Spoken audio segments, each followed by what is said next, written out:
When I first started experiencing PTSD symptoms years ago, before it was really on the forefront of anybody's mind or really even knew what it was, I just knew I wasn't sleeping. I knew I was having issues with other stuff that was going on.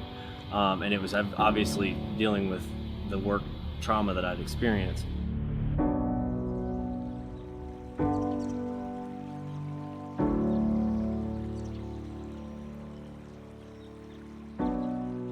As a very young deputy, I was a field trainer at the time. I was training a new recruit who was only on, like, I think his 10th day as a cop, and unfortunately we got a call. A disabled veteran was having a PTSD episode and was armed and was threatening to kill us so that we would harm him. Unfortunately, with that situation, he forced our hand and raised the gun and was going to fire at us.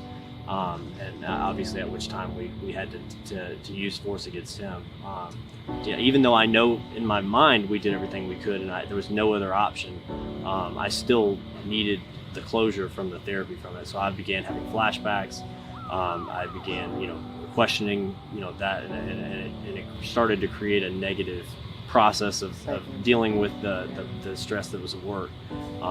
And unfortunately, without managing it and being able to manage it correctly and fix it, I had another incident where I was exposed to the riot during the unrest in the spring of last year with distrust of law enforcement and the law enforcement uses of force, where I was on the front lines of for I think about 13, 14 hours, which ended in a violent riot with them trying to harm us with large rocks and fireworks and bottles and all that kind of things. And we're standing in our regular uniforms with just a regular bulletproof vest. We had no riot gear, we had no anything. We were being exposed to tear gas. Oh my gosh. We were being exposed to all these things, and I think that, coupled with already dealing symptomatically with these other symptoms, I think it was just a breaking point for me, and I think that's where I realized that if I don't get some help for this, I may not be able to continue doing this job, but more importantly, I may not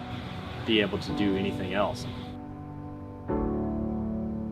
Back then, you would just kind of go see a doctor. They'd say yay or nay, and you'd go back to work or you wouldn't. There really wasn't a care aspect of it. I sought care on my own through our employee assistance program. But the problem with that at the time is you just sign up you just put your zip code in and you get a counselor.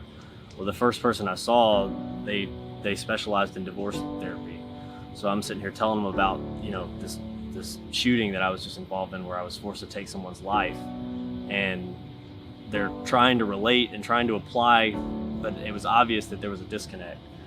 So I think transitioning from that to like Harvard MedTech, for instance, it was obvious that the company, once they saw the connection with the PTSD, they sought therapists and care teams that knew specifically how to deal with that problem. What Harvard MedTech has learned is that by coupling virtual reality and the cognitive behavioral therapy, you're actually treating the patient as its own human being, because we're all different. And it's really important to have that customization when treating patients. When we say there's something for everybody, you have meditation, you have knowledge, so patients can actually learn where their pain is coming from. And the power to heal is already within us. Our brain is created to do that, to bring us back to normal. It's what it's meant for. And we're doing that without the medications and without surgery. We're just triggering our brain's response to heal naturally. Every experience I've had with my, clinicians and things like that, and the VR, being able to apply directly to the symptoms that I'm experiencing, directly to the trauma that I experienced. So I think that more personal touch is important when it comes to people's care, because otherwise, it's not a cookie cutter situation. With the VR, if I had a situation or I began to have some symptoms, I could put it on for 5, 10, 15 minutes and get the benefit of the recovery and then take it off and it was gone. With the same point of I could, once I put that pill in me, it's over. There's no going backwards from that. Whereas the VR, if that hot call came out or something happened, it was like, you got to go right now, I took it off and I'm ready to go to work. Right. So what I'm hearing, I want to reiterate to you, it helped you go to those exact places and not reenact, but bring up some of those sensations or those feelings that you had, and it helped you work through those feelings. Right, to be able to have something that's behind closed doors, it's at your house, it's at your leisure. And honestly, I mean, talking about cops, a lot of cops they're gadget people. I mean, we carry a bat belt, Sure. we have all our fun gadgets.